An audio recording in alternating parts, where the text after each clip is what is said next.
paragraph, it's the fourth from the top. The reference to the substance abuse evaluation, there was a mistake made during this interview. There was a substance abuse evaluation done by Charles Dodge. It was submitted with our sentencing memorandum. I understand, and I saw that in your sentencing memorandum, but I'm not going to correct it in the report, because even you acknowledge that he mistakenly said that, so it is accurate to what he said. Okay. And, let's see. Page 2, Yes. second from the bottom. Just wanted to clarify, the second paragraph from the bottom, it indicates join the party with Elijah Clagus. Just wanted to clarify that the parties arrived completely separately from Elijah Clagus. It's just a little bit unclear in that sentence. Okay, so they joined a party where Elijah Clagus was present. Is Yes, that better? they went to it separately. Yeah, I understand. Okay, yeah, that's fine. Okay, Page 4, first paragraph. I believe this is just a typo. There's a sentence in the middle that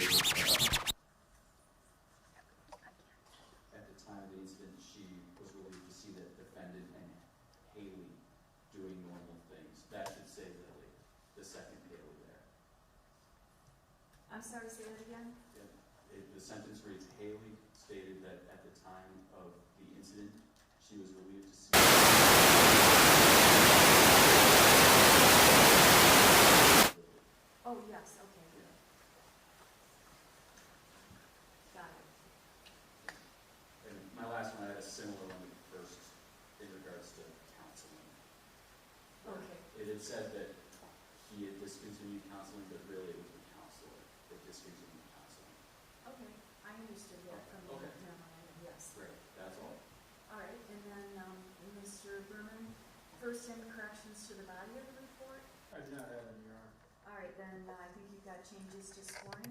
Yes, Your Honor, thank you. It's the people's position that OB5 should be scored at 15 points for serious psychological injury to a victim's family member. I think the report is replete and complete with facts to support that. Absolutely. People's position, Your Honor, is that OB9 should be scored at 100 points for multiple deaths in a homicide case. Agreed. People's position that OB12 should be scored, at 10 points. There were 2 crimes against the person dismissed for plea.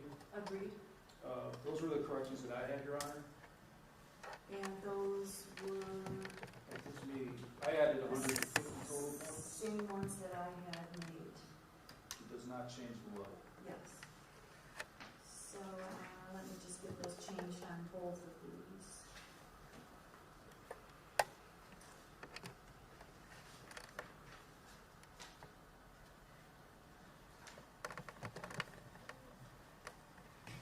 Okay, so I had scored them myself previously, and those were the same changes that I thought were appropriate. I've changed that, so it's 150. Of course, it makes no difference. It's level 6 either way. And the range is 43 to 86. And no other changes for the people, right? That's correct, Your Honor. Okay. I think you two can have a seat because we're going to have victim impact statements now. So who wants to go first? I understand that.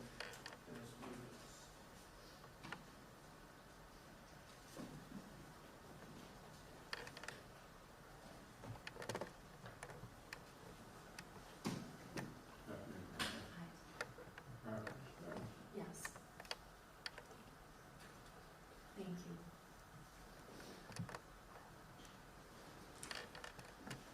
Your Honor, I'll be making the impact statement for Prudential on Greg Carlos.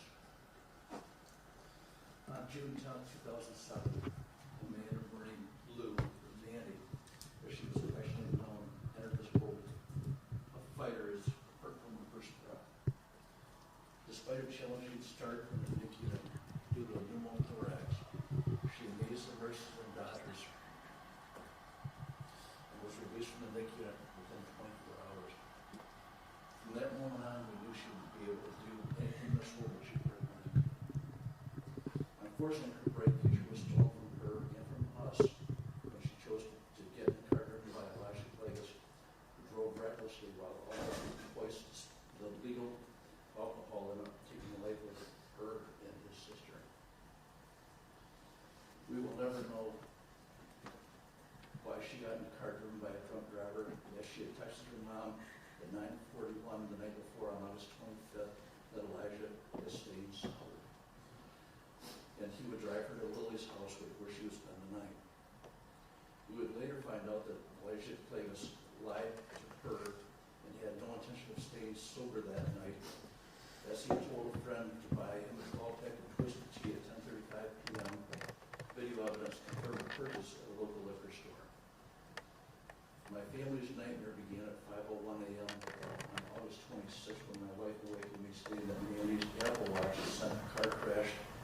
protection SOS message.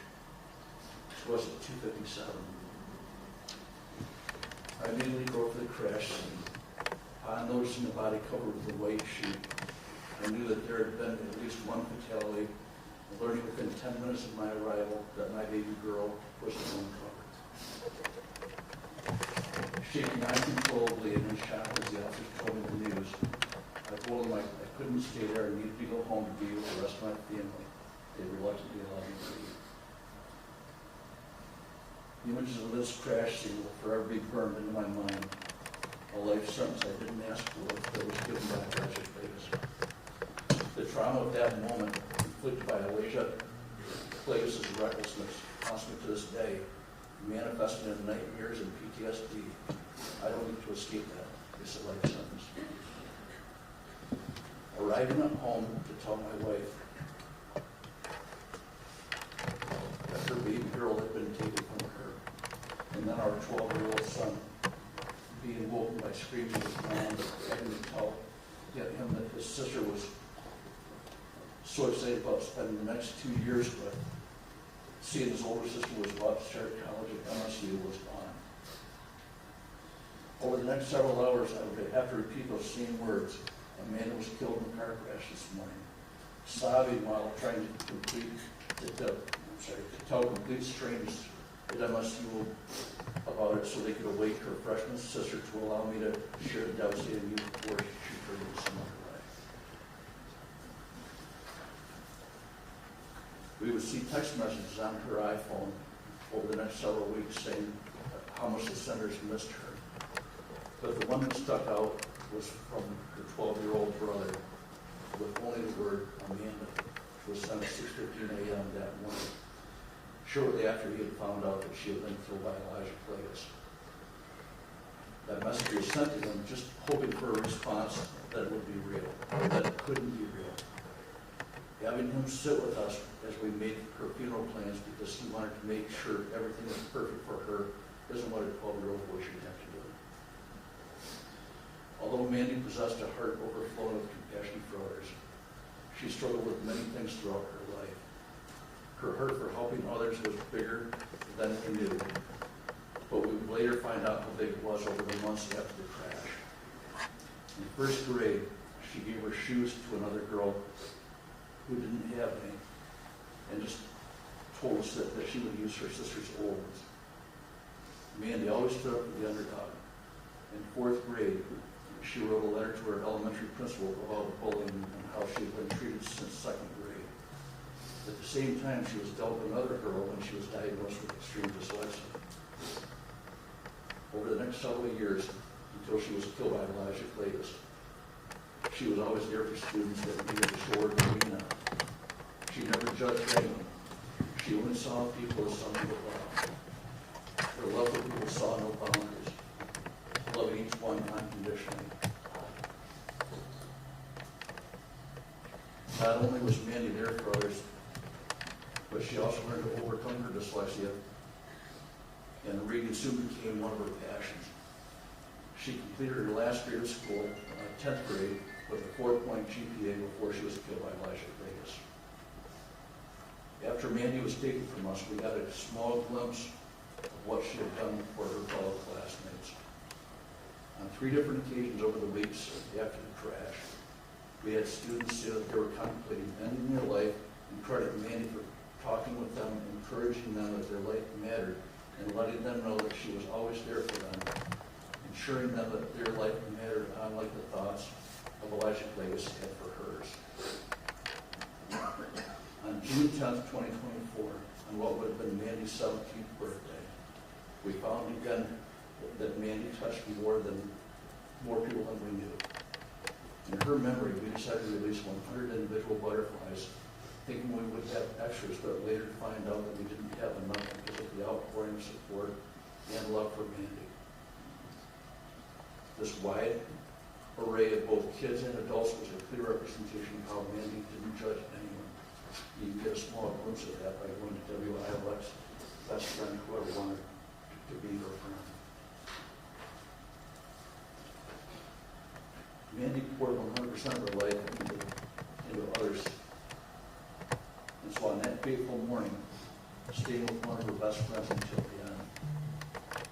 To think that the last moments of Mandy's life were feared as she sat in the back seat of Elijah Plagueis' car, sober, no alcohol, no drugs, and nothing in her system. She knew exactly what was happening and was not able to do anything other than watch her life and her friends pass both before her eyes. Elijah Plagueis did that to both of them. The defendant's decision to drive drunk and recklessly was not an isolated incident, but part of a pattern of reckless behavior, even though he had never been caught.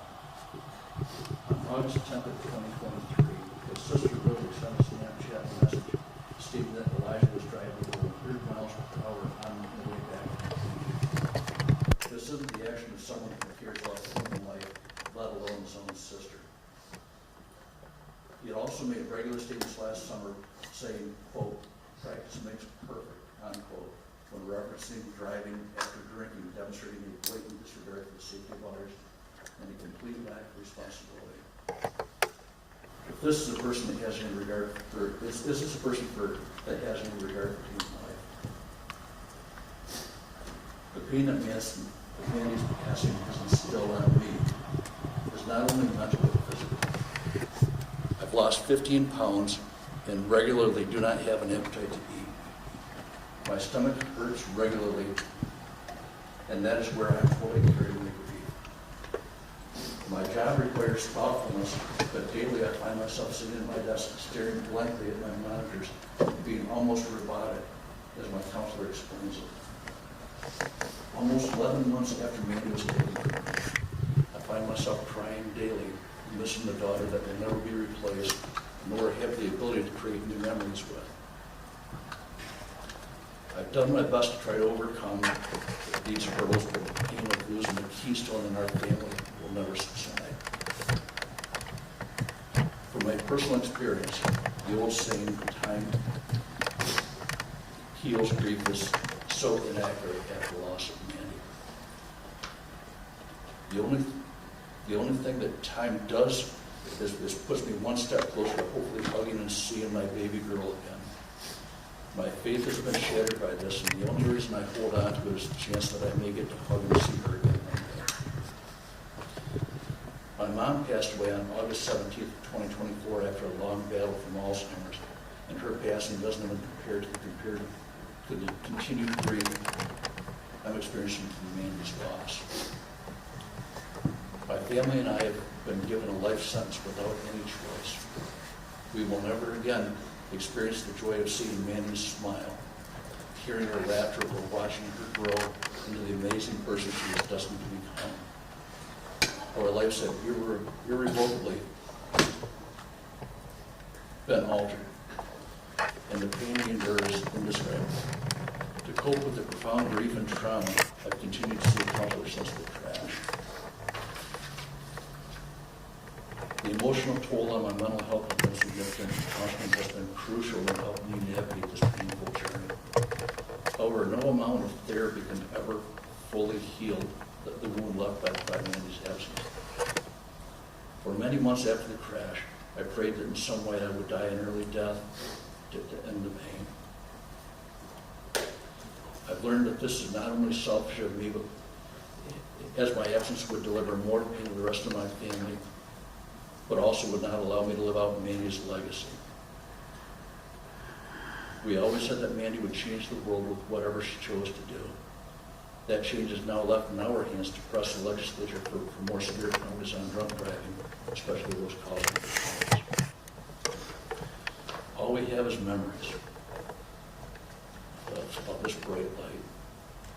We will never be able to build more memories with her. Elijah Plagueis stole that from us. I won't be able to celebrate her graduation next year. He stole that from me. I won't be able to walk her down the aisle when she gets married. He stole that from me.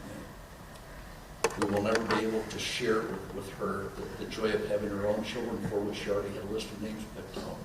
He stole that from us. Her sister will never have a sister to lean on again and be her best friend. He stole that from her.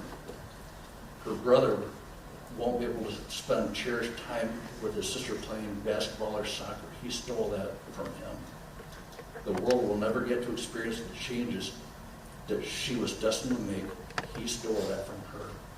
Our home, once filled with laughter and joy, is now a place of silence and mourning. The choice Elijah Plagas made that night to get into a car and drive after consuming a large quantity of alcohol in less than a 4-hour period was his. No one made him do that. If that choice wasn't irresponsible enough, he made the choice to drive at more than twice the posted speed limit in a residential area, running the stop sign and crashing into 2 parked cars with his sister and her friend in the car. Just because the reckless driving charges get dropped as part of his plea deal doesn't mean he didn't commit the crime. From our perspective, he committed second-degree murder. His choices that night were a culmination of reckless choices and disregard for the law and the lives of others. To stand in front of you during the final pre-trial hearing on May 15th, 2024 and say, and I'll quote, "I was told I was in an accident," unquote, clearly states his negligence and total disregard for human life. I too have a choice, which is whether to forgive him for killing my daughter. One of these days, I hope that I can forgive him, not for his peace of mind, but for mine. Elijah Plagas faces 2 counts of aggravated while intoxicated, causing death, allowing a maximum sentence of 15 years to be served consecutively. I respectfully ask the court to impose the maximum sentence for each charge and for these sentences to be served consecutively. This request is not driven by a desire for revenge, but by a need for justice and accountability. A severe sentence will reflect the gravity of this crime and serve as a deterrent to others who might consider such reckless behavior. Mandy's life and that of her friend could not be brought back. However, the imposition of consecutive maximum sentences can begin to reflect the severity of the loss we have suffered and send a clear message that such actions have serious consequences, not only to Elijah Plagas, but to future drivers who choose to drive drunk and recklessly. Since the crash that took Mandy's life, there have been numerous other drunk driving crashes throughout the state of Michigan that have taken innocent lives. How many more lives need to be lost? Drunk driving is an avoidable crime, and the consequences need to reflect the poor choices that these drivers made, shattering the lives of innocent people. Your Honor, we stand before you today as a father that's had a piece of his heart permanently shattered, struggling to convey the immense pain and devastation that has engulfed our lives since the tragic loss of my beloved 16-year-old daughter, Mandy. I ask that you take the impact of the death of our daughter has caused us and others into consideration when sentencing Elijah Plagas. Thank you for allowing me to provide this statement. Of course. Thank you for helping him. I'm Thank you. deeply sorry.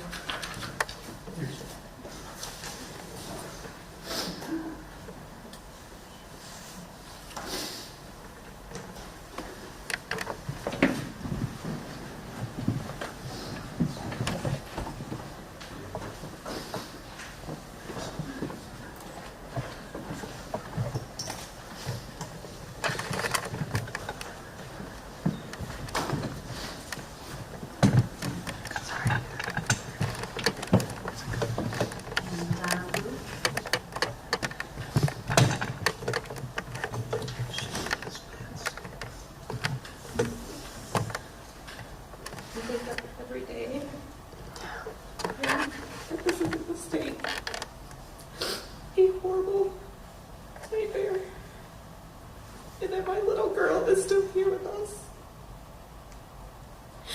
Every night I go to bed hoping that I won't wake up. I can see her again.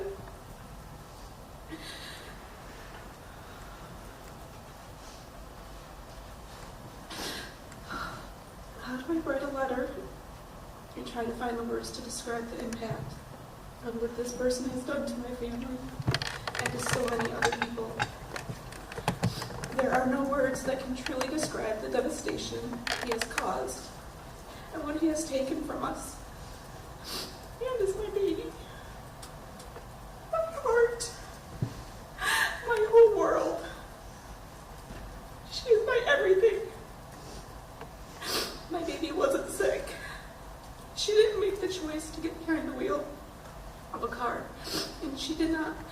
She was not drunk, and she did not drive at almost 2 times the legal speed limit.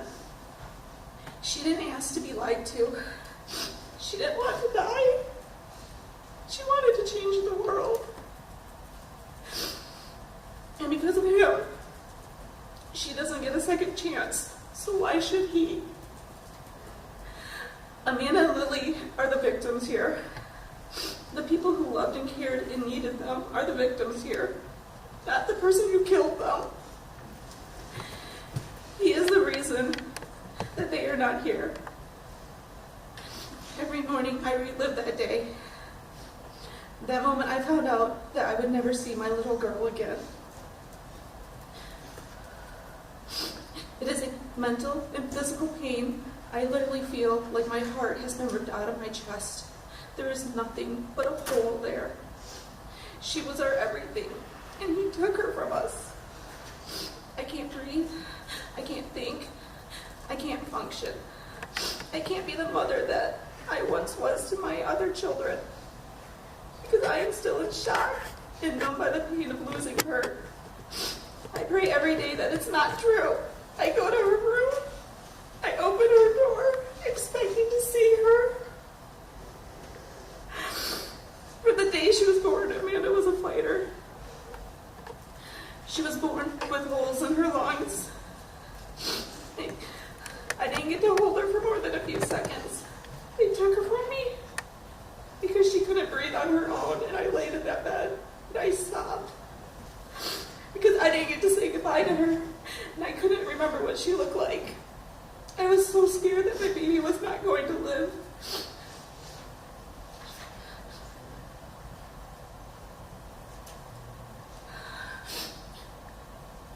The doctor said that there was a chance that fluid would fill her lungs, and we prayed, and we had our church pray.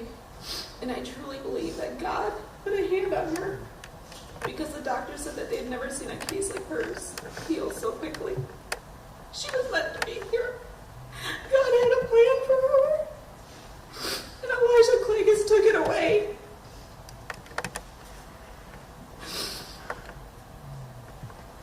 Amanda struggled throughout her childhood. She was not diagnosed until the 5th grade with severe dyslexia and another learning disability that caused her to hear words incorrectly. So she couldn't always understand what people were saying to her. She was bullied throughout elementary school. She suffered from anxiety and depression.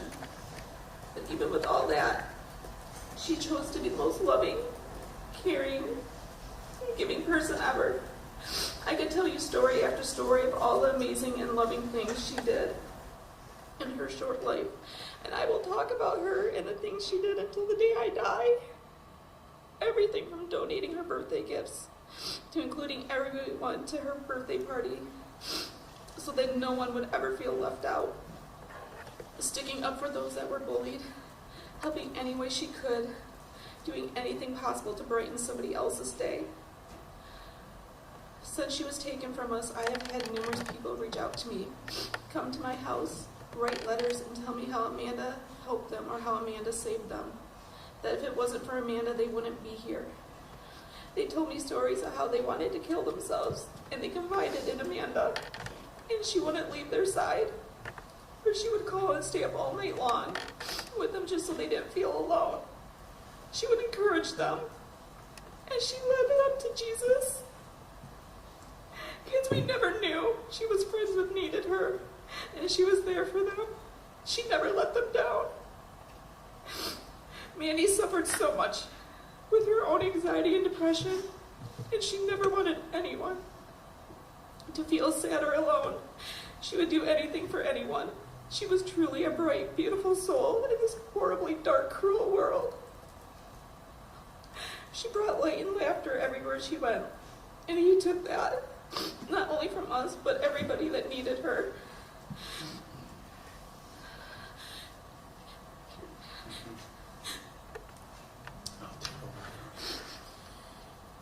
These are Donna's words. As much as she was there for everyone else, now try to imagine how we, her family, feel without her. She was everything to us. She was in the middle of our family for a reason, because she was the center. She was the glue that kept us all together. She was the best little sister and the best big sister. My daughter Carrie and Amanda were inseparable. They were more than sisters. They were each other's best friend and other half. From the moment Carrie taught Mandy how to crawl, they were never apart. They did everything together. They literally spent every day together. They traveled together and had so many adventures planned.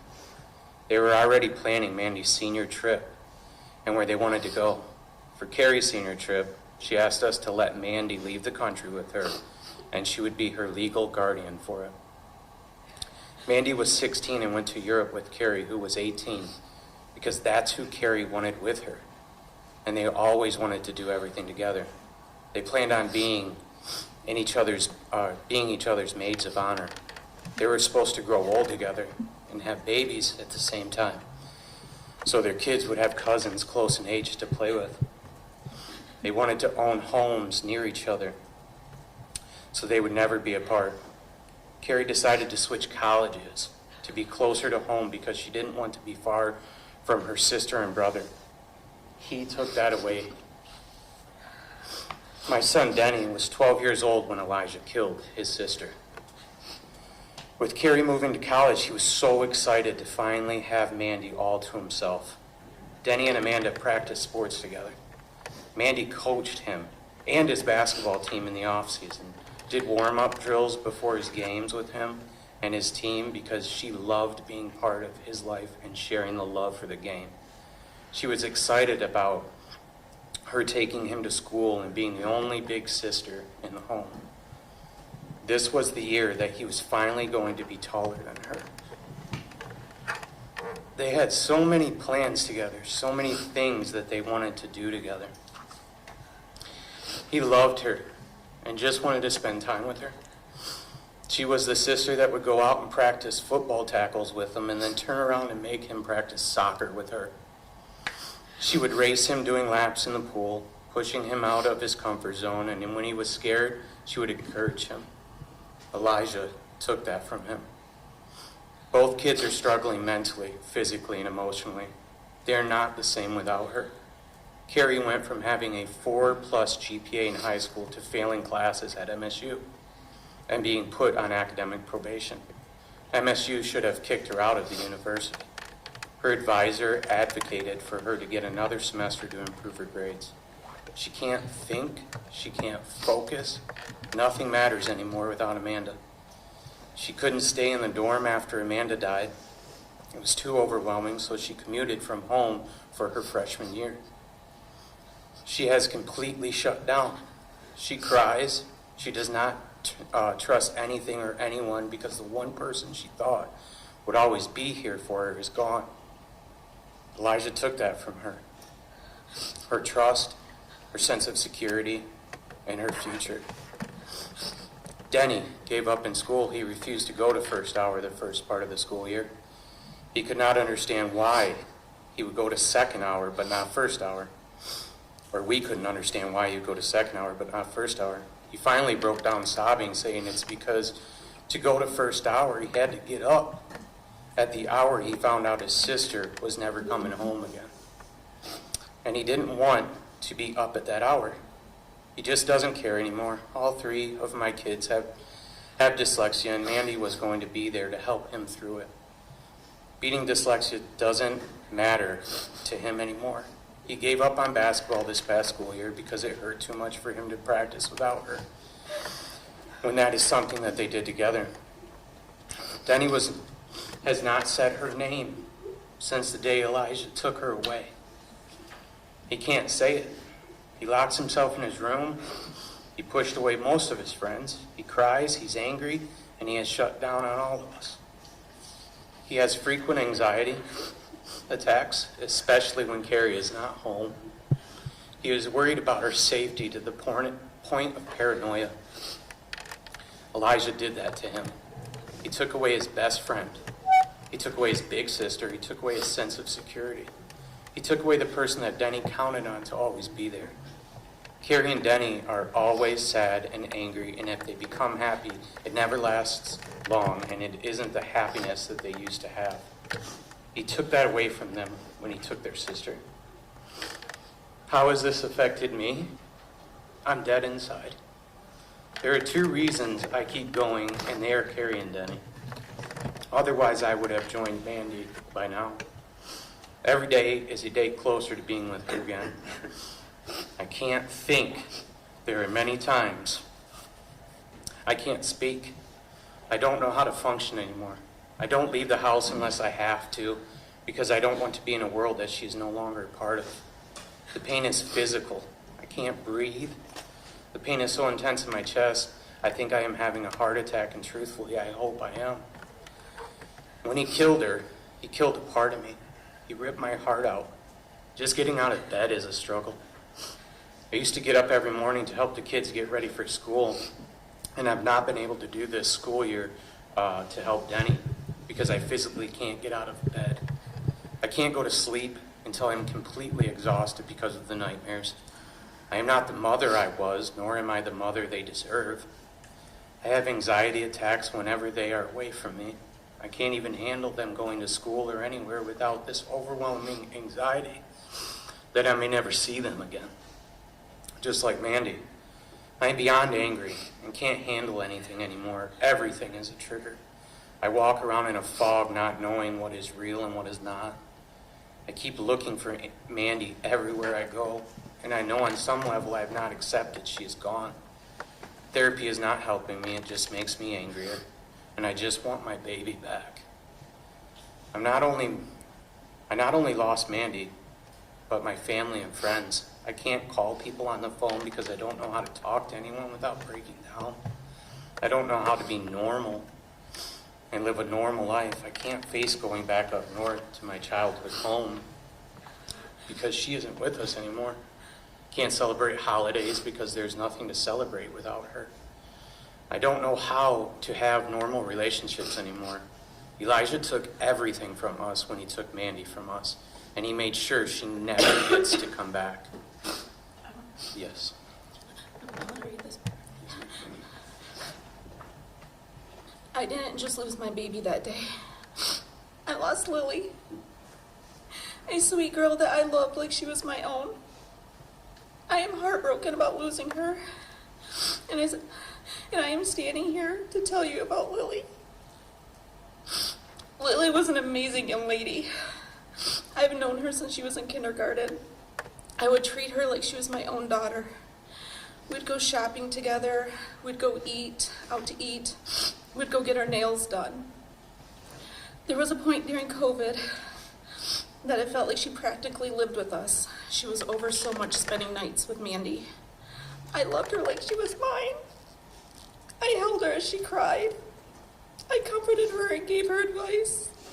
I would never break her confidence that she had in me, but I know so much about her and her life and how things affected her. There were times when she would be leaving to go home and she would ask me if she could come back later the same day if she was allowed to. And I always told her that my door was always open for her. In all the years that Mandy and Lily were friends, Lily never allowed Mandy to go to her house. This past summer, she would finally allow Mandy to come over for bonfires. Lily had other close friends who say they were never allowed over there. Lily wouldn't allow it. She told me the reasons why. Lily loved her family, there's no question about that. But Eli made choices that Lily did not agree with. And he put her life in danger. On more than one occasion, she sent snaps and made snap stories about him driving recklessly well over 100 miles per hour with her in the car. And he thought it was funny. He didn't care about her life. He didn't care about anybody's life. Numerous people have told me that he jokes about drinking and driving, saying practice makes perfect. Why did he have to practice with Mandy and Lily?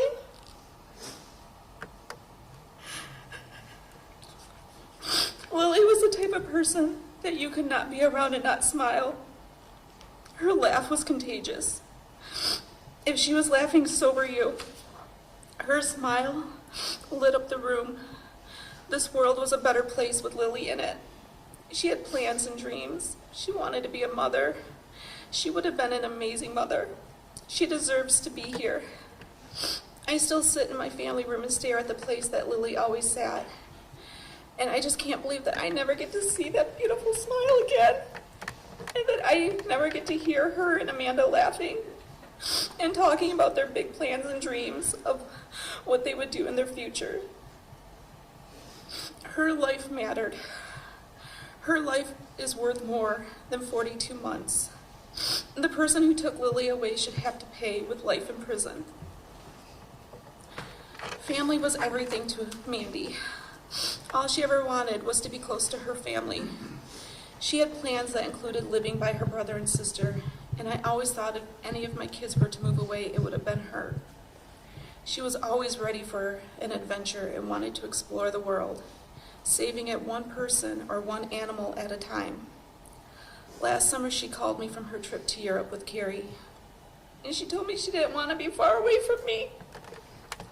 She said she didn't realize how much she would miss me, her dad and brother.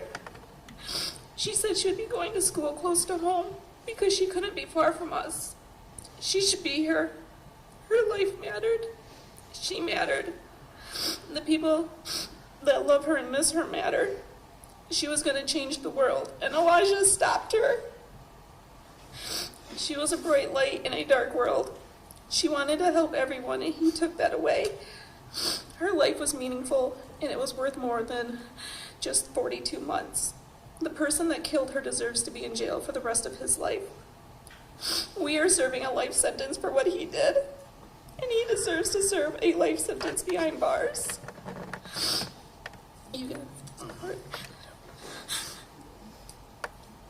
Amanda was supposed to be home at 11:30 p.m., and my husband was going to pick her up. She texted me at 9:41 and said that Lily's brother was not drinking, and could she please spend the night at Lily's, and I could pick her up there to go up north for the baby shower and see her grandpa. From what the kids had told me, Elijah is a functioning alcoholic. I grew up in a family that included alcoholics, so I know what a functioning alcoholic is. He told them he was not drinking. There are kids at the party that swear they never saw him drink, and that he was just sitting on the couch the whole night. His blood alcohol was almost twice the legal limit after the crash. Mandy was scared of everything. She would have not gotten in a car if she thought he was drunk or had been drinking at all.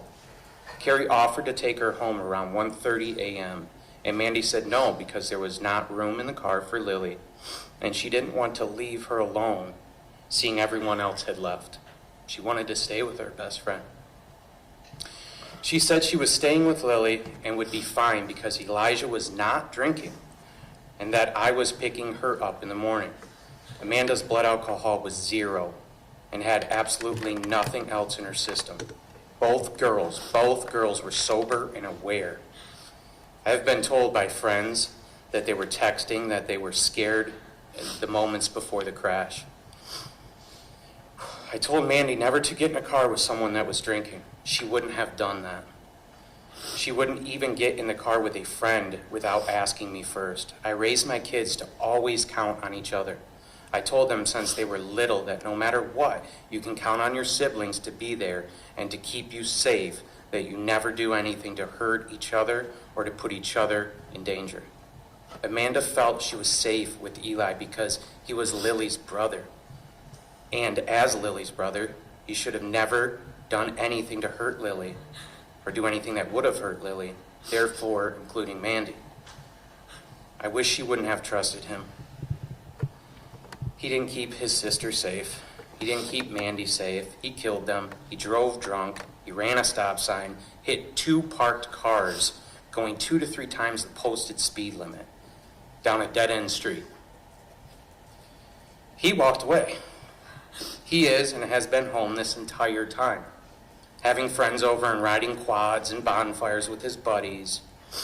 His family may not want him to serve any time, but he deserves to be punished for what has been done and has been taken away from us and everyone. Amanda's life mattered. She mattered. And she deserves better, and so does Lily. I didn't get to see my sweet baby again because of the severity of the crash. I never got to hold her and say goodbye. I found out my baby was in a car crash from an alert on my phone. The morning is a blur.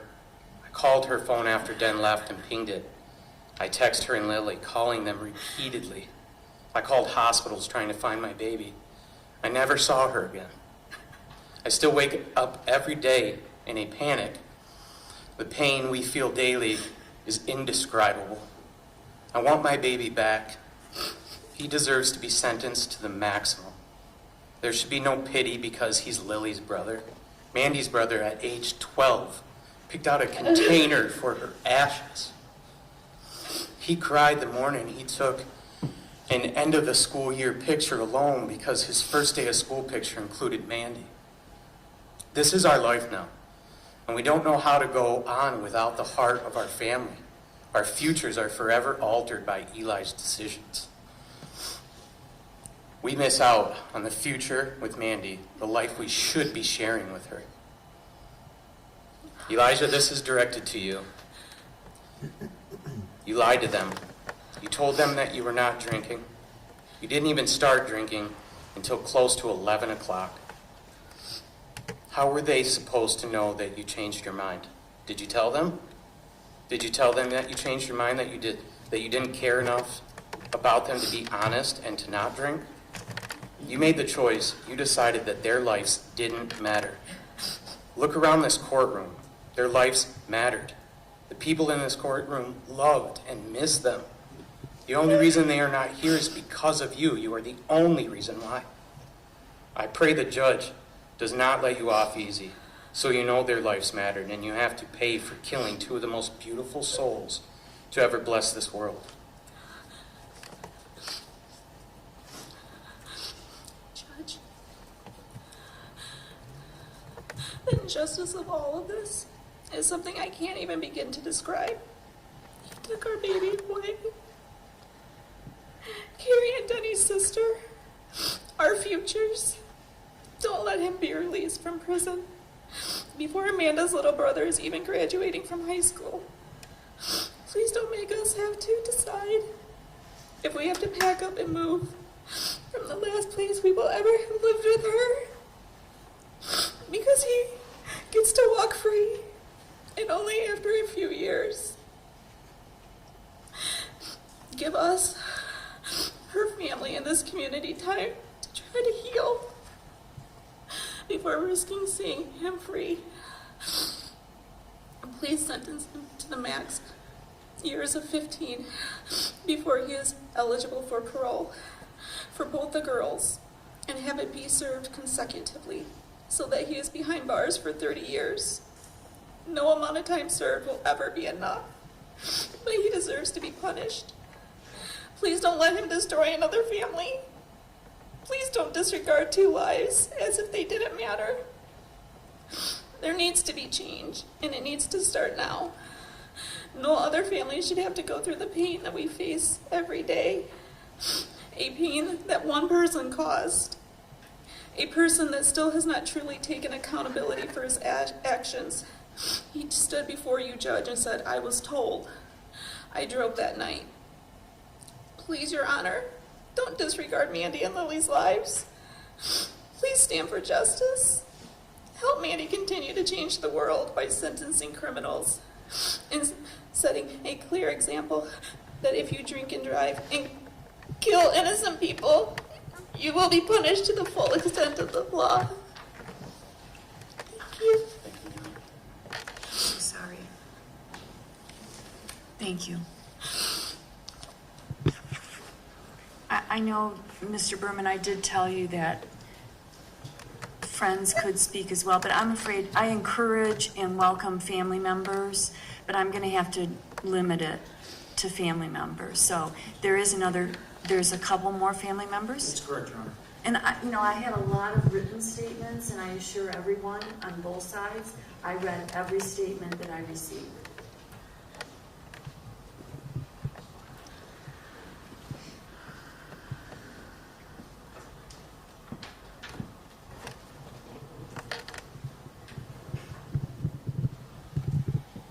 Your Honor.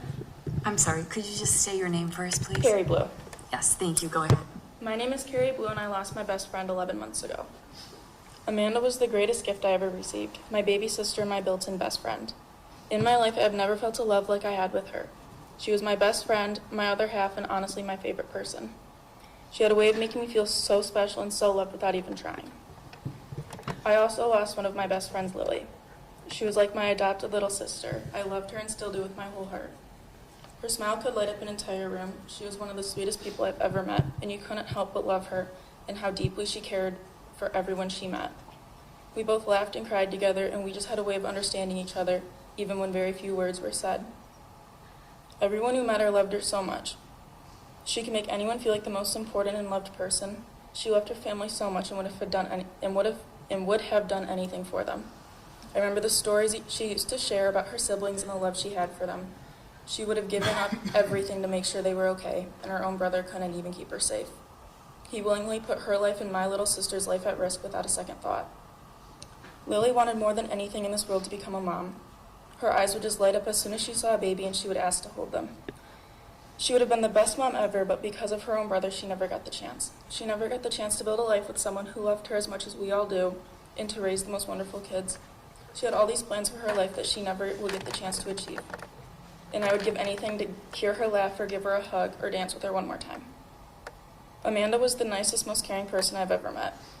She cared more about others and how they were doing than she cared about herself, and she honestly had more kindness in her pinky finger than most people have in their whole hearts. She made everyone she talked to feel so loved and so important and like they truly mattered.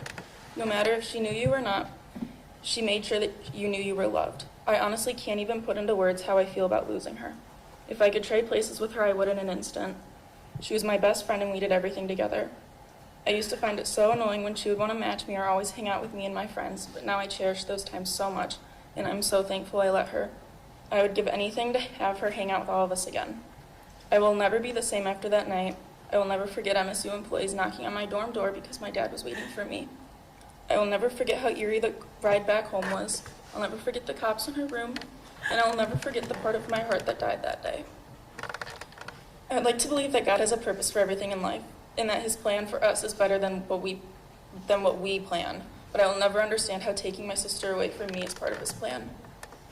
She was supposed to be my maid of honor. She was supposed to live close enough so that we could see each other all the time, and that our kids could be friends. We were supposed to travel the world and grow old together. She was supposed to always be by my side. She had so many bright plans for the future. She wanted to find love and have kids. She wanted to travel and see the world. She wanted to help people in a way that only someone as caring as she could. She wanted to change the world, and she'll never get to. She loved life so much, even through all her struggles, and she cherished every moment she had with everyone she met. She saved so many people, and she saved me too. I have battled with depression and anxiety for a while now, and I don't think I'd be standing here today if it wasn't for her. I have always struggled with opening up to people and letting them in, but she always knew exactly what I needed, even when I didn't tell her. She made me see life in a different way and realize there is good in everything. She was always there for me, even when no one else was. She stood up for the people that she loved, and she loved everyone so deeply. She was the better half of me, and I have been lost since the last time I saw her. I do not trust people anymore. I push everyone, including my friends and family, away, and I feel empty inside. I will never be the person I used to be because I lost the person that made me see the good. I regularly suffer from breakdowns and panic attacks to the point I do not leave my room for days because I do not know what to do without her. I just want to be able to talk to my best friend again.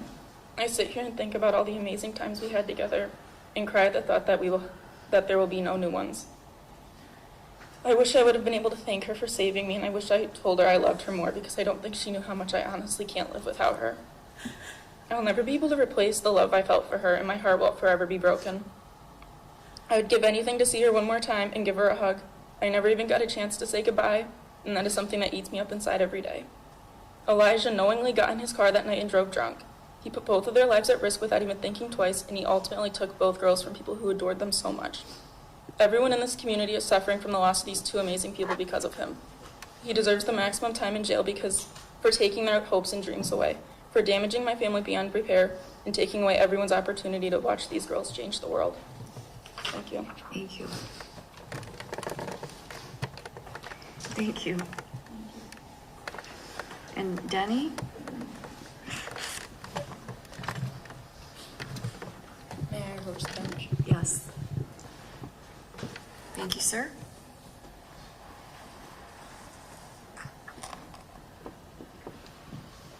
Your Honor, I'm Dennis, Amanda's brother. I was 12 at the time of the crash and now 13. I never think that I would never be able to see my sister again. And that was the worst feeling ever. We used to go outside every day and play basketball or soccer because that was her favorite sports. Now thinking that I will never be able to play basketball one-on-one with her anymore is a very hard thing to think about, especially when I'm only 13. We wanted to grow old with each other and be with each other for the rest of our lives. But now I cannot get to do that because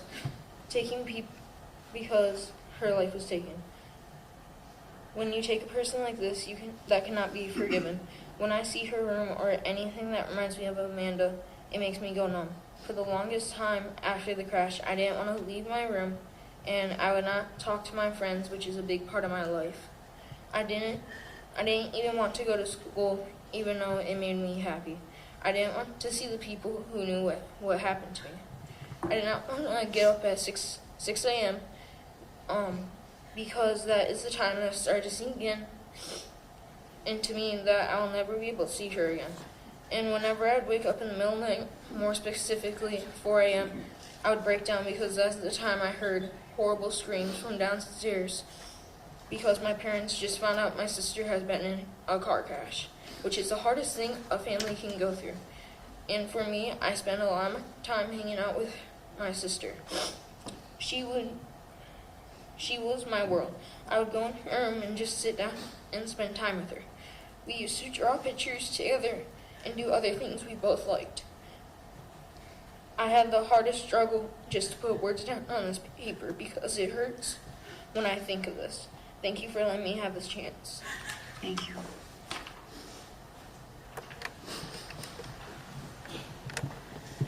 Are there other family members that wish to be heard? No? All right. Mr. Berman. Thank you, Your Honor. I don't know that I can say anything at this point that hasn't really been said. It's an unbelievable tragedy for the families involved, for the school, for the community, which still mourns. I think you see the best evidence of that in the courtroom today. Nothing fixes the situation that brought us here.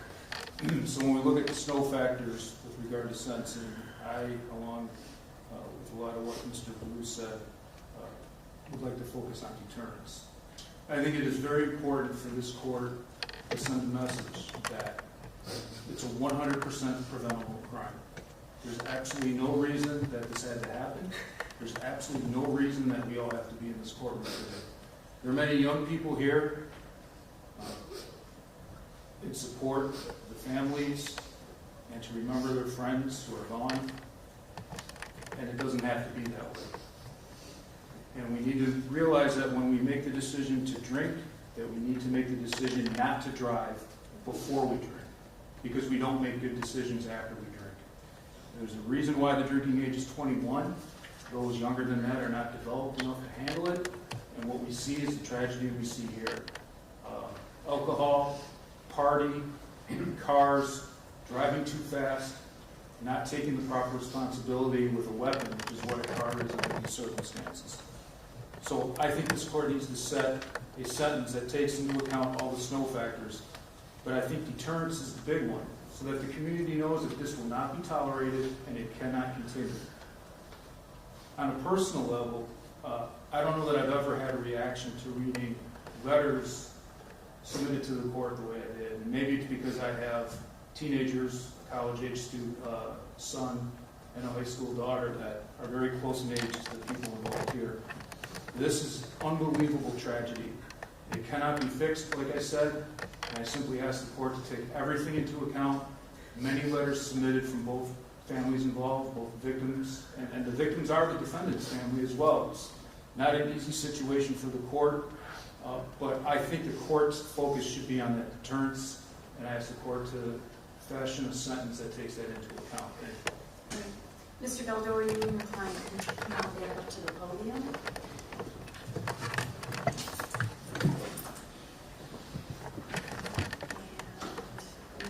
Lori, I'll hear from you next. Great. Thank you, Your Honor. Your Honor, this is a tragedy beyond words. Perfect justice would be both of those girls back home with their families. But there's no way to right this wrong, and there is irreparable damage. The best Elijah can do in this case is take full responsibility for what happened. And just having been his legal counsel since the incident occurred, that's what he wants to do. It takes a while for us to get here, but that's what he wants to do. The pre-sentence investigation mentions the substance abuse evaluation and counseling. He did both. Very shortly after the incident, the counselor met with him. They wrote that it wasn't working for him at that time. I know that since then he's met with his pastor and with an advocate, Rick Teal. He has reached out to people. He does know he needs counseling going forward, and you'll be able to hear from him next. He's just had a really hard time talking about this and coming to terms with the obvious underlying factors of the incident that occurred. We're trying to be as respectful and reasonable as possible today in light of the circumstances, respectful to the victims, respectful for the victims' families. That applies, of course, to the Blue family, and that applies also to the Clay's family. Their family has been, of course, devastated by this. They wrote a statement. Their friends have wrote a statement. And their time at home during the pendency of this court case has not been easy whatsoever.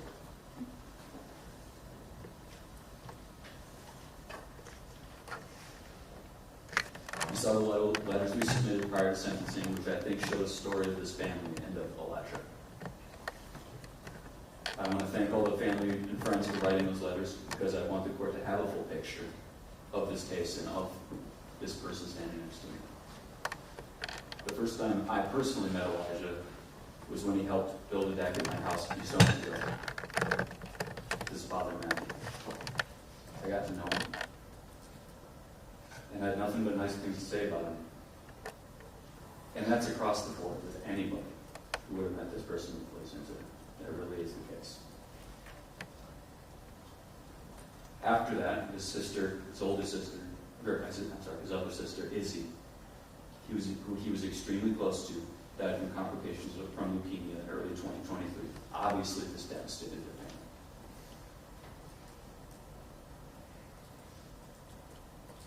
With the pre-sentence report, we obviously have the guidelines and the recommendation.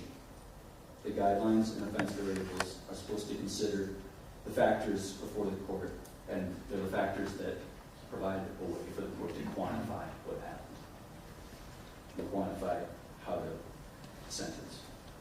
Obviously, none of this is going to make the families whole, but they are the way they are for a reason. And the investigator makes their recommendation. That's their job, and they see the spectrum of cases that come before the court. There are a few factors in this case that are hard to factor within the guidelines. It's probably impossible for the guidelines to take into account that for the rest of Elijah's life. He's going to know that he killed his sister and her best friend in an unhealthy way. He's 19 now. He's going to live with that for the rest of his life. In a way, that is a life sentence. We can put people in prison. We can take away their rights. And as a society, we have to do those things sometimes. But one thing that nobody in this courtroom has experienced, or at least I hope nobody in this courtroom has experienced, is this unique punishment, which is killing a friend and a family member and having to live with that. That's something the guidelines just can't take into account. Also, of course, the Clay's family are victims in this case, and they respectfully request no consecutive sentencing. Your Honor, we hope that today's hearing brings everyone towards some semblance of healing. I know it's a long way off. To Mr. Berman's point, we hope that this deters drinking and driving. I do think that that's an important consideration. We ask you that you take everything into consideration and impose a fair and just sentence. Thank you. Thank you. Mr. Klages, your turn. Your Honor, I recognize the tragic event that took place on August 26th to be the biggest mistake of my life. I cannot express how sorry I am to the victims, their families, or the community. This act was a direct violation of my morals. I did not mean or want to cause any harm to anyone, but my altered state of mind led me to making the wrong decisions. I want to make it clear that drinking and driving intoxicated is absolutely no excuse. I will never drink again, and I do need more counseling. I understand my mistake, and I know there's nothing I can say that will come close to fixing the harm I've caused to my own family or the Blue family. Every day I feel the absence of my sister and my friend. I know that I caused that. I know I will carry this with me for the rest of my life. While I know there is nothing I can say to fix anything, I'm ready to face the consequences for that night, and I hope that can provide some level of justice. Thank you. Thank you. Well, I did read all of the impact statements. So if you didn't speak today, don't think that I did not read it. I read every word on both sides of the aisle here in the courtroom. And I understand, I'm going to somewhat address the Klages family first because they asked for leniency, and they asked for leniency based on the extreme amount of grief that they've already experienced and that Lily would want it. I understand their sentiments, I do. I understand their extreme amount of grief. But I have to point out two things. First, the purpose of sentencing is never to punish the offender's family. It is not to punish any of the many family, friends, other relatives who wrote to me. That is not the purpose. An offender's family often feels devastated by a sentencing. I see that all the time. And it's regrettable. I don't enjoy that. But it's necessitated by the offender's conduct. That would be your conduct, which you well know. But the purpose of a sentence is always, one of the purposes, is always to punish the offender, and only the offender. Second, I don't know what Lily would want. I assume she'd be heartbroken if she could be here today and see all of this. But this is a case entitled People of the State of Michigan versus Elijah Klages. Your crime is a crime against us all. It's a crime against every single person, ever, who kisses someone goodbye, watches them get in a car, and either never dreams that they won't return or fears that imagining the horror of them not returning, all because of someone else's recklessness. And that's reflected in one of the other factors in sentencing, and that is deterrence of others, as the prosecutor has mentioned. That's not to say that the severe impact of all of this on all the families' lives is not to be considered. I have considered it. I've considered it when assessing whether the sentence should be concurrent or consecutive. There is no way to measure, nor words to describe, the suffering that you've caused your own family and the Blue family. I cannot quantify what happened. The sentence does not attempt to quantify what happened because it's unquantifiable. I'm only attempting to address the factors that go into sentencing and deal with them appropriately. But OV5 scores 15 points for psychological injury to a victim's family, and that is not even close to adequate. Amanda Blue's mother doesn't want to go on living. Let's just sit with that for a second. She doesn't want to go on living. But the circle of pain is so much larger than that. I received impact statements from, of course, her mother, Donna, her father, Dennis, her sister, Carrie, her brother, Dennis, aunts, uncles, cousins, friends of Amanda, parents of friends of Amanda, friends of Amanda's parents, neighbors, and the list goes on both sides. 15 points for psychological injury to a victim's family is feeble. when the lifelong indelible harm to an entire community of family and friends is considered. The guidelines are inadequate for another reason. The guidelines appropriately take into account your lack of criminal record. However, the offense variables total, in this case, 150. PRV level C, which is your PRV level, maxes out at OV level 6, which is 75 points. You have far exceeded the maximum level, but essentially, you don't get scored for those factors, and therefore the scoring does not accurately reflect the seriousness of this offense. So while I fully understand the pain for everyone in this case, and that I cannot heal it for either the Blue family or the Klages family, it is the sentence of this court that you must pay $130 to the Crime Victims Fund, $136 in state costs, and for the reasons that I've indicated, on count 1, you're committed to the custody of the Michigan Department of Corrections for a period not less than 60 months, nor more than 180 months, with credit for 1 day served. On count 2, you are committed to the custody of the Michigan Department of Corrections for a period not less than 60 months, nor more than 180 months, with credit for 1 day served. The sentences will run consecutively for the reasons that I indicated. Mr. Klages, you have the right to file a request to the next higher court to look at your conviction and your sentence in this case. You are entitled to an attorney at public expense to help you, and if you are making that request, you have to make it within 42 days of today's date. You use the form that you just received that you should take with you, and you should just know the 42 days starts running from today. You're remanded to the custody of the sheriff and the Michigan Department of Corrections. Good luck. Your Honor, I'm sorry, but there was also a request for restitution paid to Dennis Blue.